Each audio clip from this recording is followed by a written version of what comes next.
Мынакей.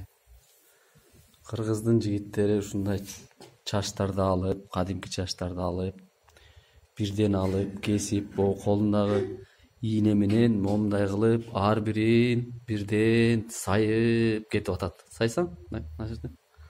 Мына момундай кармап, ар бирин бирден кармап алып, сайып жүрүп отурат. Мынакей. Ушул эле мына кыргыздын жигиттери, мынакей. Бул биринчиси. Мына бул кишинин колдорун жасап даярдап койдук. Мынакей колдору. Боёло элек, бирок уже даяр. Кол өзүнчө, баш өзүнчө жасалат. Андан кийин мынакей буякта дагы бир жигитибиз мынакей. Могу сүрөттөгү кишини жасап, бүтүп, боёп, башын жасап алып, эми бул дагы чачын акырындан, бунун чачы көрдүңөрбү? Седой кылып жасап атат да, а муну да ар бирден сайып кетип атат мынакей. Ушинтип иш кылып атышат. Лондондагы Мадам Тюссо восковой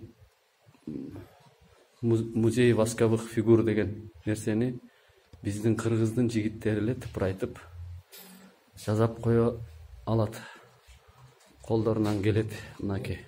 Мынакей. Мондай кылып жасап койду. Бул полный рост, кийимдер кийиле элек, колдору тагыла элек. Мынакей бул кадимки эле, мына баш кийими менен бир түрктөрдүн бир кыйындарынын кийимдери. Мына баш кийими чечилет, астында да чачы бар, кадимки эле кишинин башы мынакей көрдүңөрбү? Мына ушун баарын акырын отуруп алып, кыргыздар жигиттер жасап атышат тыпырайтып. Бул киши жасап атат. Мына могу жерде момундай краскалардын баарын аралаштырып, боектордун баарын тең табышып, мына момундай бул кишинин колун жасап коюшту. Мына колду карасаңар, чачтарынан бери мына момундай кол, мынакей тырмагынан бери. Көрдүңөрбү? Бул колго жасалган кол мынакей. Мынакей жаңы эле краскалап коюптур. Анан кийин кыргыздар эчтеке кыла албайт, кыргыздардын колунан эчтеке келбейт дейсиңер.